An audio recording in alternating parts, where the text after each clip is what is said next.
I am a music head. I love all kinds of music, just like all kinds of beverages. And so whenever I'm thinking about getting a group together for some food and some drinks, I'm always considering music. And to me, flavors exemplify different sounds. For example, if you listen to just maracas and just that shaking sound, it doesn't have any melodic notes to it, but it enhances it. And to me, that's like salt. You listen to that sound. Or if you hear like a really raspy singer, again, not very melodic, but sort of a darker tone to it. That's more like pepper and more like spice notes. And then if you listen to maybe an electric guitar that has just a little bit of edge to it, but now you're listening to a little bit of melody, that's like citrus. It's kind of tangy in its notes and in its sound when you bring just a little bit of melody to it. And then you have your bass, and that's going underneath everything. And that's that umami flavor, that earth flavor that sort of grounds everything out. Or you could listen to light piano and how round that sound is. And you think about sweetness and how sweetness kind of is a rounding, creamy effect on the palate. And so you mix sounds like you'd mix a drink, like you'd mix flavors. They play in similar ways. And they're both referenced, they both have tasting notes. And people talk about the sound and they talk about wine, and there's crossover there. So it's fun to consider your music pairing whenever you're making a drink or whenever you're making a dish.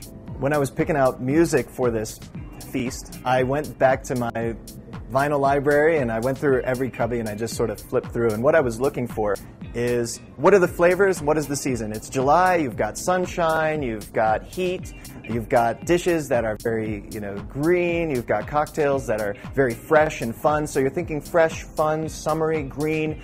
What sounds come to mind when you think about that?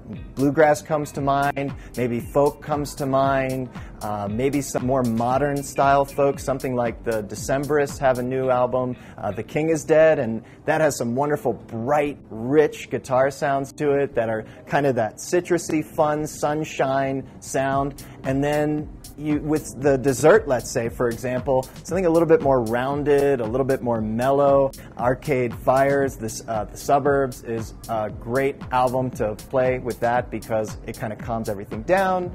It has a roundness to the sound, just like that sweetness to the dessert. And so that's kind of where the music and the food and beverage pairing plays well.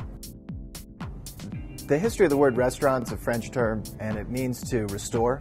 And people would come to restaurants to rejuvenate themselves, to find their community, to socialize. And what we wanted to do was to create that same environment down in the salt cellar.